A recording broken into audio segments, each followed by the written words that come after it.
Welcome to the Leo. తప్పు YCP వాళ్ళు చేసిన నింద మాత్రం కూటమి ప్రభుత్వం మీద లేదా టీడీపీ కార్యకర్తల మీద వేయటం వైసీపీకి అలవాటుగా మారింది.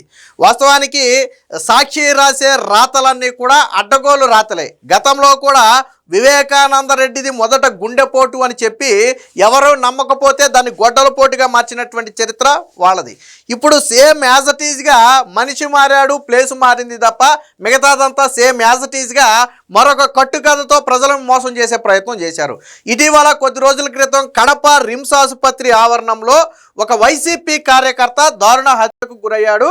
అతని పేరు పెద్ద దస్తగిరి. సో దస్తగిరి అంటే మళ్ళీ వివేకానంద రెడ్డి కేసుతో లింక్ అయి ఉన్న వ్యక్తి దస్తగిరి, కానీ ఆ దస్తగిరి కాదు, పెద్ద దస్తగిరి అని ఒక వైసీపీ కార్యకర్త. వైసీపీ కీలక నేత, అక్కడ కడప మాజీ డిప్యూటీ మేయర్ అయినటువంటి నిత్యానంద రెడ్డికి సన్నిహితుడు. ఈ నిత్యానంద రెడ్డి జగన్మోహన్ రెడ్డికి అత్యంత సన్నిహితుడు. అయితే విషయం ఏంటి, మొదట్లో ఏమని ప్రచారం చేశారు? హత్య జరిగిన వెంటనే ఇది గంజాయి బ్యాచ్ హత్య అని చెప్పి ప్రచారం చేశారు వైసీపీ నేతలే. పైగా ట్విస్ట్ ఏంటంటే అప్పుడు చనిపోయిన వ్యక్తిని తమ కార్యకర్త అని చెప్పుకోవడానికి కూడా ఒప్పుకోలేదు. ఎందుకంటే గంజాయి బ్యాచ్ అని రక్తి కట్టించాలి అంటే మళ్ళీ కార్యకర్త అని చెప్పకూడదు. కార్యకర్త అని చెప్తే మళ్ళీ గంజాయి బ్యాచ్ అనే ఓడు రక్తి కట్టదు. అందుకనే ఆ ప్రయత్నం చేశారు. బట్ తర్వాత విచారణలో తేలింది ఏంటంటే చంపిన వ్యక్తి కూడా నిత్యానంద రెడ్డికి అనుచరుడే, చనిపోయిన వ్యక్తి కూడా నిత్యానంద రెడ్డికి అనుచరుడే. అంటే అటు చంపిన వ్యక్తి, ఇటు చనిపోయిన వ్యక్తి ఇద్దరు కూడా వైసీపీకి చెందిన వాళ్ళే. ఈ విషయం బయటపడటంతో ఏం చేశారు, అనే దాని నుంచి రాజకీయ రంగు పులిమి ఇది పొలిటికల్ మర్డర్గా చిత్రీకరించే ప్రయత్నం చేశారు. దీని మీద నిన్న నిమ్మల రామానాయుడు గారు కూడా ప్రెస్ మీట్ పెట్టారు.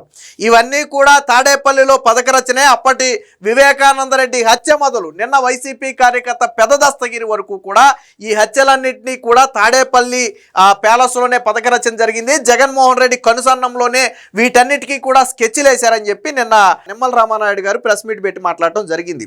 అంటే చూడండి, అప్పట్లో ఫస్ట్ గుండెపోటు అన్నారు, నమ్మకపోతే గొడ్లపోటు అన్నారు. ఇప్పుడేమో ఫస్ట్ ఏం చెప్పారు, గంజాయి బ్యాచ్ ఆగడాలు ఇవి, రాష్ట్రంలో గంజాయి బ్యాచ్ ఎక్కువైపోయింది, గంజాయి బ్యాచ్ చేసినటువంటి మర్డర్ అన్నారు. కాదు ఇవి వాస్తవానికి అసలు మర్డర్ ఎందుకు జరిగింది, ఇది 100 కోట్ల లావాదేవీలు, వడ్డీ వ్యాపారాలు కావచ్చు లేదా రియల్ ఎస్టేట్ వ్యాపారాలు కావచ్చు, నిత్యానంద రెడ్డితో చనిపోయిన పెద్ద దస్తగిరికి 100 కోట్ల రూపాయల లావాదేవీలు ఉన్నాయి. పోలీసులు చనిపోయిన పెద్ద దస్తగిరి ఇంట్లో సోదాలు చేసినప్పుడు ఆ 100 కోట్లకు సంబంధించినటువంటి పత్రాలు కూడా బయటపడ్డాయి.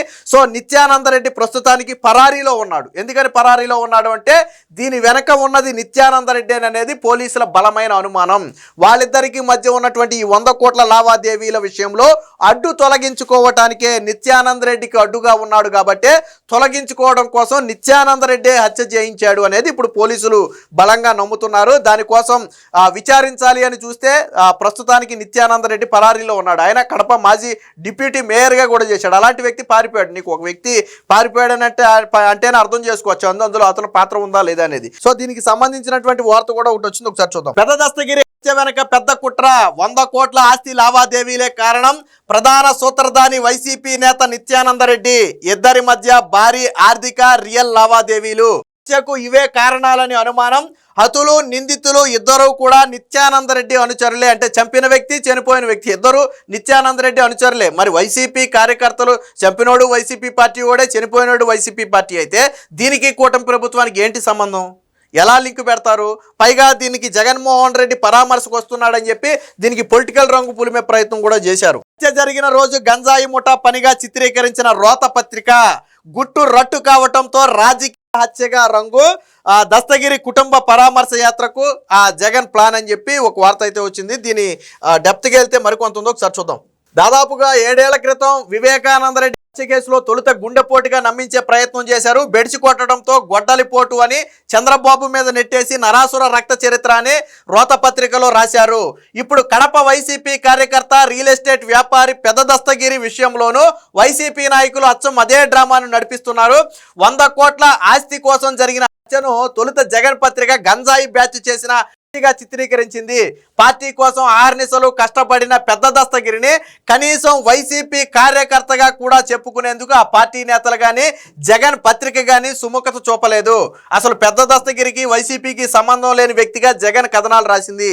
అదే చెప్పింది. ఎందుకు సంబంధం లేని వ్యక్తిగా కథనాలు రాసిందంటే గంజాయి బ్యాచ్ ఇలా సాధారణ ప్రజలు ప్రాణాలు తీస్తున్నారు అనేది ఆ ప్రజల్లోకి తీసుకువెళ్లాలనేది పాపం వాళ్ళ ప్లాను. పాపం అది బెడుసు కొట్టింది. అయితే చివరికి గుట్టు రట్టు కావడంతో ఇప్పుడు పెద్ద దస్తగిరి రాజకీయ రంగు పులిమి లబ్ధి పొందే ప్రయత్నం చేస్తున్నారు.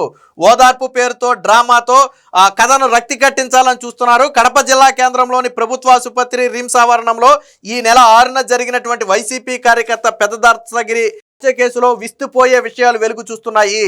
ఈ కేసుకు సంబంధించి పోలీసులు ఇప్పటికే 11 మందిని అరెస్టు చేశారు.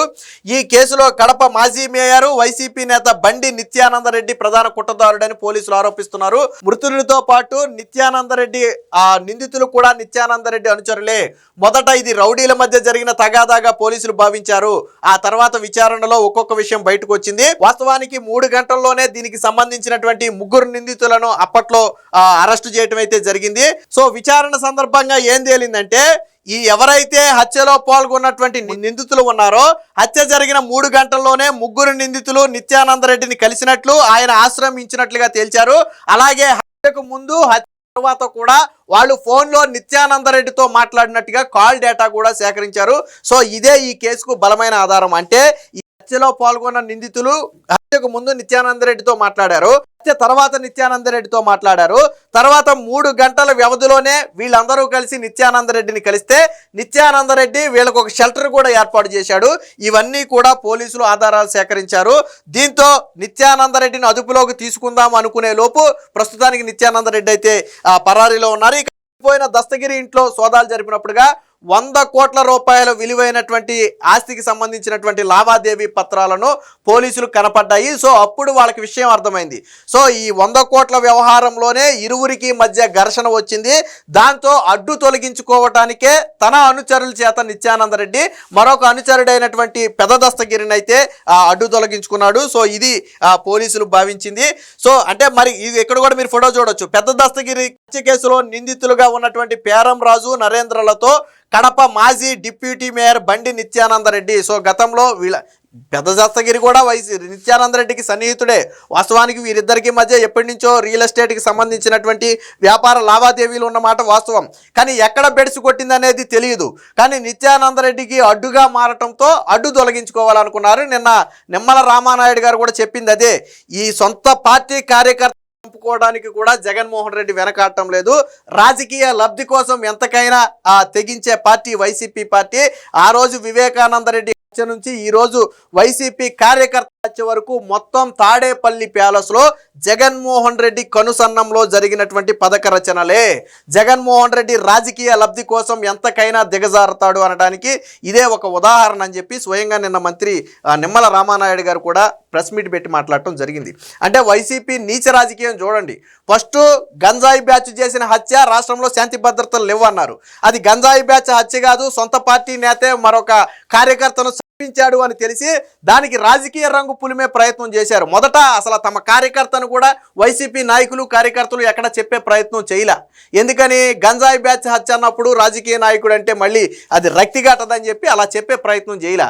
కానీ ఎప్పుడైతే సొంత నిత్యానందరెడ్డి చంపించాడు అనే వార్త బయటకు వచ్చిందో, పోలీసులు ఆధారాలు సేకరించారో, ఎట్టి పరిస్థితుల్లో నిత్యానందరెడ్డిని పట్టుకుంటే వైసీపీ పరువు పోతుందని చెప్పి లేదు ఇది రాజకీయ కక్షలతో జరిగిన హత్య అని చెప్పి మళ్ళీ దీనికి అదే సాక్షిలో మళ్ళీ కథనాలు మొదలుపెట్టారు. అంటే చూడండి, ఫస్ట్ గుండెపోటు అని చెప్పింది వాళ్ళే, గొడ్డలిపోటు అని చెప్పి నరాసుర రక్త చరిత్రని రాసింది వాళ్ళే, ఇప్పుడు గంజాయి బ్యాచ్ హత్య అని చెప్పింది వాళ్ళే, తర్వాత లేదు ఇది రాజకీయ హత్య అని చెప్పి చెబుతున్నది వాళ్ళే. అంటే ఎంత నీచంగా దిగజారిపోయారో చూడండి. ఏది ఏమైనా ఈ పెద్ద దస్తగిరి హత్య వెనుక ఖచ్చితంగా వైసీపీ నాయకుల కుట్ర ఉంది, నిత్యానందరెడ్డి కుట్ర ఉంది. వారి మధ్య జరిగినటువంటి ఈ 100 కోట్ల ఆర్థిక లావాదేవీలే ఈరోజు పెద్ద దస్తగిరి హత్యకు ప్రధాన కారణంగా పోలీసులు అయితే భావిస్తున్నారు.